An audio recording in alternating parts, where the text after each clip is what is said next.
Hi, I'm Sue Stolzer, NSSED instructional coach, and we're going to talk about using green screens to increase engagement during remote teaching.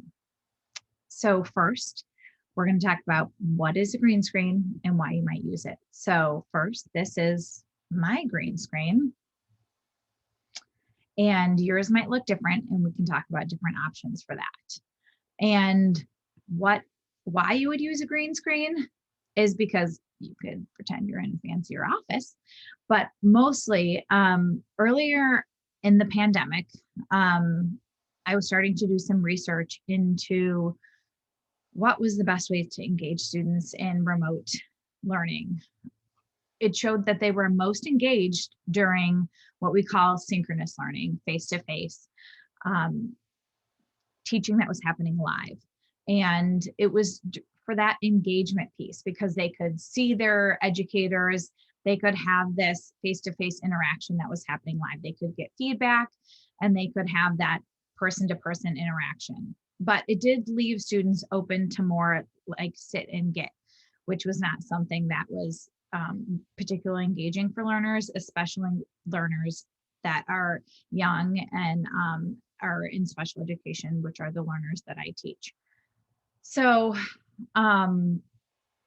sometimes as we were scrambling to try to figure out in those early weeks and months what did work, we tried things like screen shares that were a little more engaging, but it lacked the connection.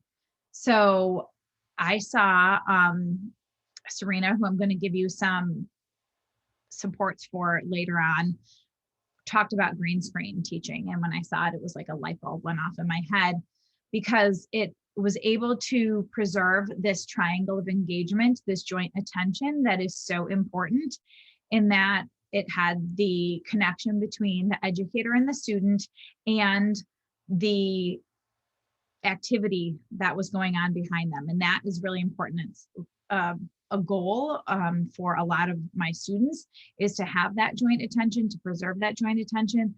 And it's really what we found that was most engaging for kids as well, is being able to share that experience with their teacher. So that's what we find to be most exciting and engaging about green screens. So and increase that engagement. And we're going to talk about how you can really use it interactively. So that was really exciting as well.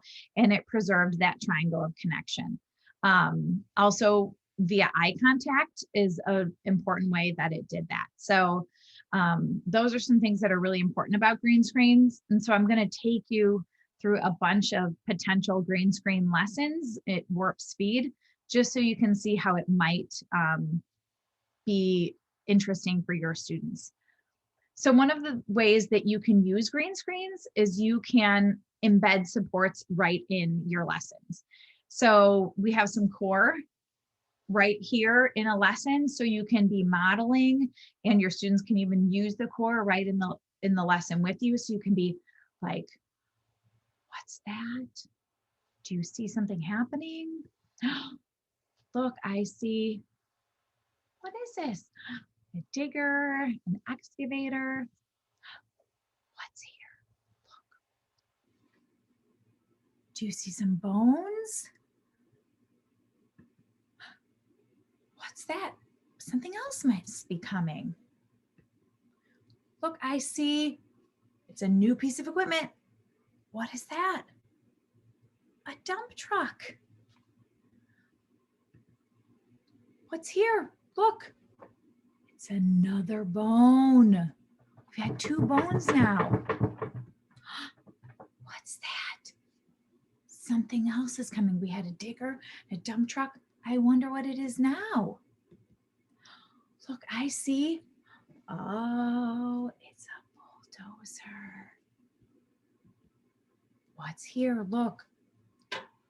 Oh my gosh, it's a skull. I wonder what we're finding. It's finished. It's we built a whole dinosaur skeleton. So you're able to just have those right within the activity, so they're not having to manage multiple devices. What's that? Something else? They're finished. They're going to go now. Look, they're taking all the dirt away. So that's something that I find really useful, is that you're able to build the supports right in. Another thing is that you're able to appeal to student interest. As educators, you're always bringing in things that might be a good hook for your students. So the Among Us game is really popular right now, and this is a lesson that I modified. So use the feelings. That's something they say a lot in Among Us. This is sus. So using the zones of regulation, we could talk about how is Orange feeling right now? There is a sabotage in the game. This is a map that Orange doesn't know very well. She doesn't know where to go. She doesn't know how to fix the sabotage. What zone do you think she is? And then you can use that as a talking point, using something that's probably highly engaging for your students. And you can talk about what zone that Orange is in and how can you get her back to the green zone. Similarly, Brown is the imposter in this game, but there's a meeting and everyone is voting red off instead of Brown. How do you think Brown is feeling? If you know the game, Brown's probably feeling pretty good right now. So maybe Brown is in the green zone, or maybe Brown is getting overly excited because he's so excited and happy about what's happening. And maybe we need to get back to the green zone, get ourselves regulated to re-enter the game. Well, White seems to be having the opposite problem. White saw Brown vent and nobody is believing him what happened in the meeting. And so they're all voting White off instead of Brown. How do you think White is feeling? Yellow or maybe straight over to red. So we have to think about what's a good way that we can get back to the green zone before we re-enter the game. And then black, dark green, cyan, and dark blue just worked together, finished all their tasks, and won the game. How do you think they're feeling? And you can talk again about the zones and how they're feeling and what they might do. So again, it's a really nice, easy way to bring some of what might be student interest and make what might be activities that aren't as engaging, make them more engaging. You can also just read books on here. You can take pictures or scan books, and then you have that nice triangle of engagement to read a story. So this is The Mitten by Jan Brett. You can talk about how Nicky needed some mittens, and he wanted his Baba to make him snow white mittens. And she said, no, if you drop one, you'll lose him in the snow. But she finally acquiesced and made him some snow white mittens. And then what happened? He dropped one in the snow. But this is the really exciting part that I think about the green screen, is that you can do things that are truly interactive. So you could just tell the story, and you could tell the story first, and then as follow-up activities, you could retell it. So we have Nikki's mitten that fell in the snow. And then what happened? A mole came by. It found the mitten and it thought it looked nice and warm, and it crawled right into the mitten to keep warm. And then a rabbit came by and it found the mitten and it wanted to crawl in too. The mole didn't think there was room, but it saw the rabbit's big kickers and it scooched over, and both animals hid inside. Then another animal came, the hedgehog, and he wanted to come in. The rabbit and the mole did not think there was room, but they saw his prickles and they scooched over. And then an owl swooped in and it saw the toasty warm mitten and he wanted to come in. They said there's no room, but they saw the owl's glinty talons and they made room. And then a fox came by. They also thought, no way, it's getting too crowded in here. But they saw the fox's shiny teeth and they let him in. And then a badger came by. They were like, this mitten is getting too crowded. They saw his big diggers and they let him in.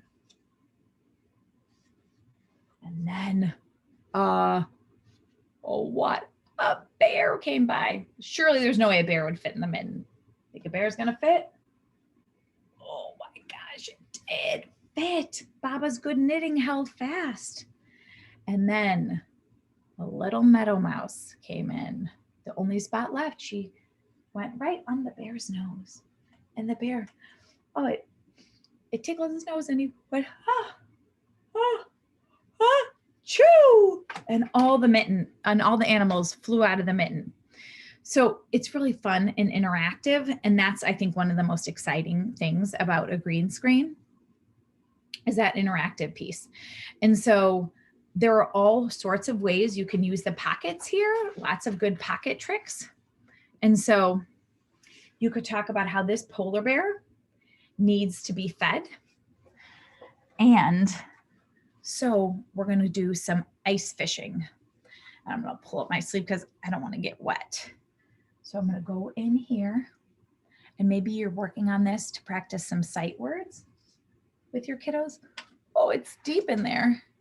And oh, I pulled out the word see, and you'll have to get them to help you read it. And then another one, the word we.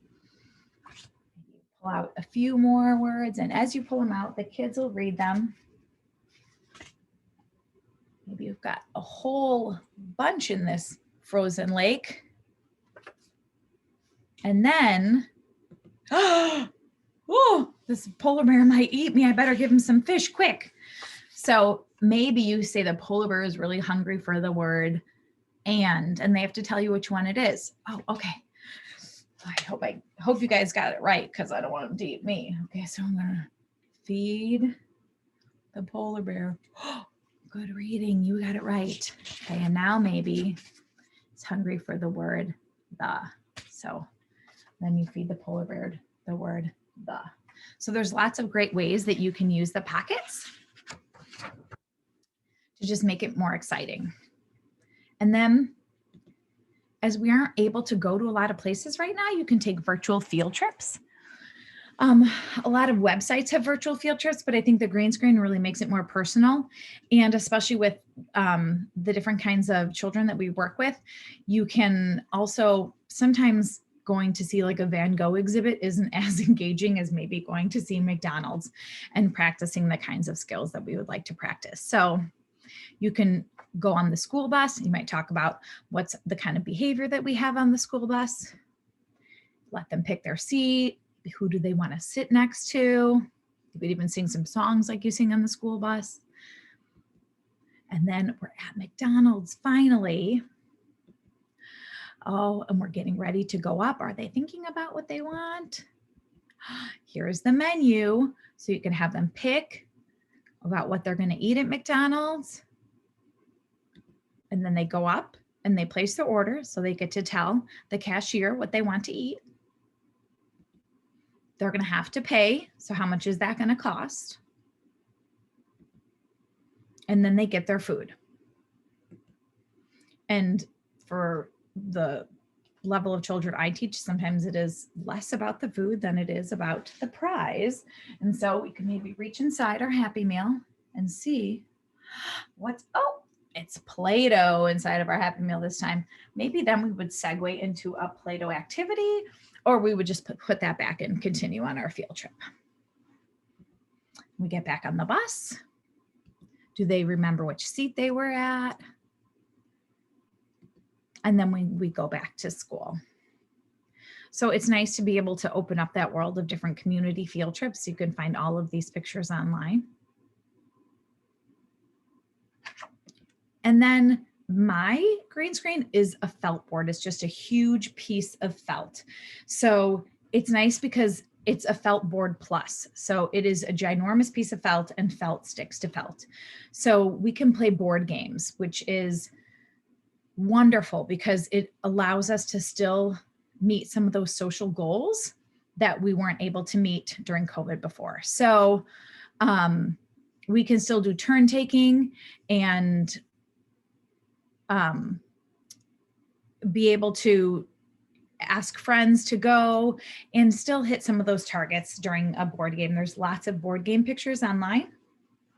So they can pick, do they want to be the ice cream truck or the garbage truck? And then we would just start at the beginning. And then maybe they have a dice at home, or maybe I'd pick cards that are different targets. And then we move along. So maybe this one's going one, got 2 spaces, and then it's the next friend's turn. So you can do all kinds of things with it being a felt board. You can also use props with it. So this is a gumball machine that I've decided to use with some different ball pit balls. And right now it is our mindful moment gumball machine. So I have it loaded with different kinds of mindful moments. So when it is our time in our day, and we are going to do a little bit of take a mindful moment and recenter ourselves, we'll pick something out of the gumball machine. So, and then I just have Velcro dots on here. Oh, what did we get? We got our star breathing. So let's make your hand into our big star, remember, and we breathe in and out. And then we go up and down our finger. And then we would do all the fingers in our hands. And I have all the mindful moments that we've practiced and that we know, so that the kids, when we pick them out, then they know how to do them. Oh, remember, we're going to draw. And what are we going to draw about? And so we would talk about all the different things. And the gumball machine is just loaded with our mindful moments. So there's all kinds of ways that you can use props with it. That's just one that I have loaded on my loaded up that I use regularly.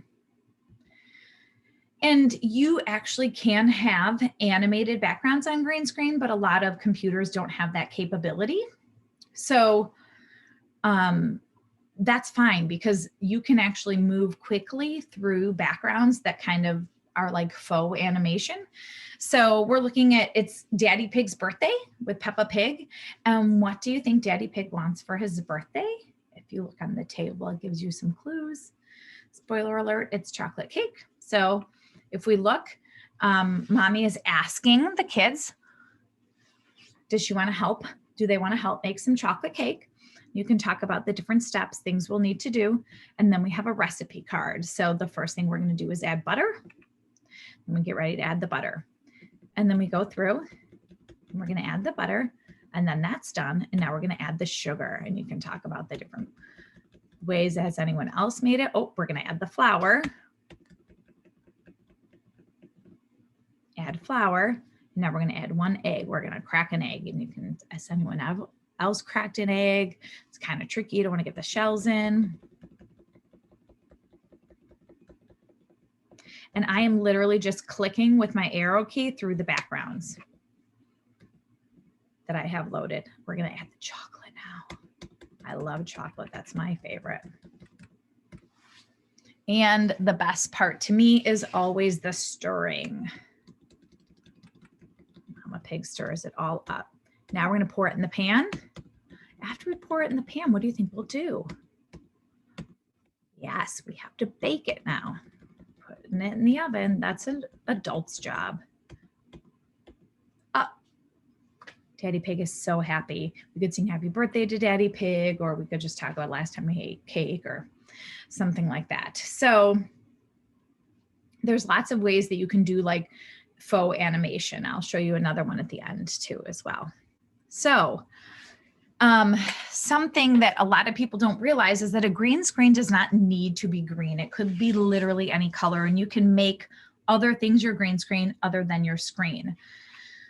So we'll do activities that I call magic lens activities, and I can make this into my green screen. I can make the magnifying glass. So we could play like an I Spy, and I can move the magnifying glass around and be like, tell me when you see the pumpkin, or you could just say, tell me what you see.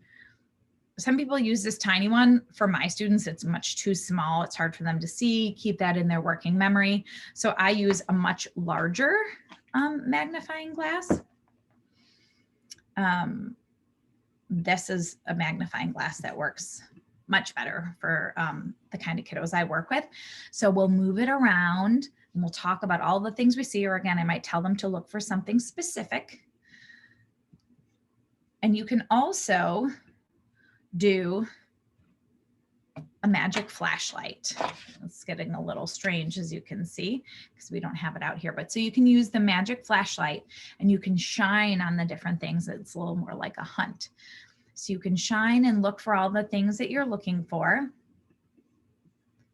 Just gonna get it a little, there we go.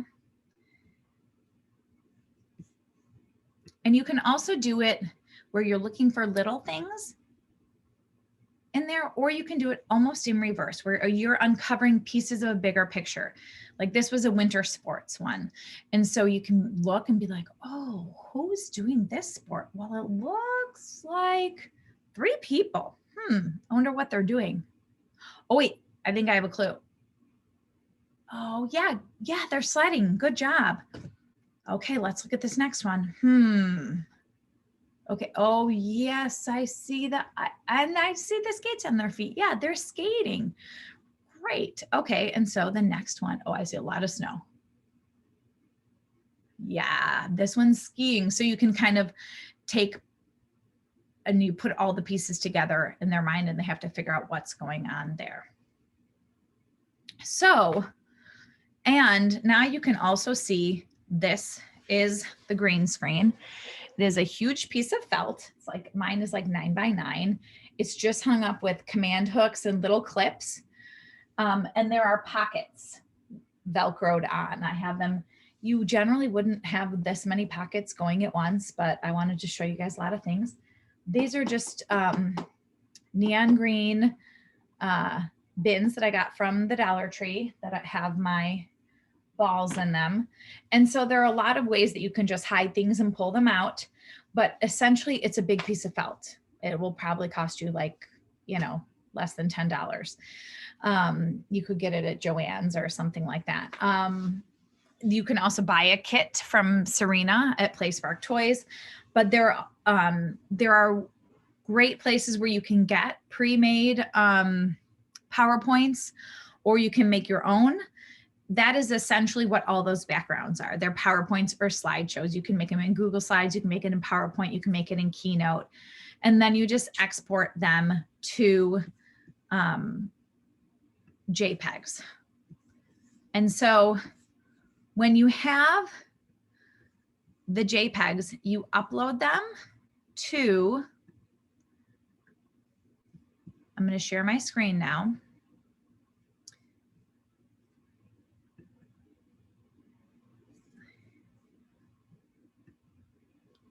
What you do is you upload them to the part of your Zoom where you see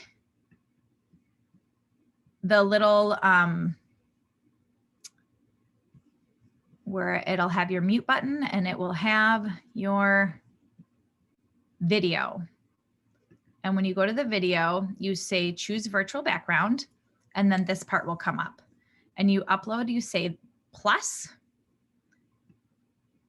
add image, and then it will just have somewhere where you can add the image. For instance, I just added this kiddo here from Cocomelon. And they're all right here.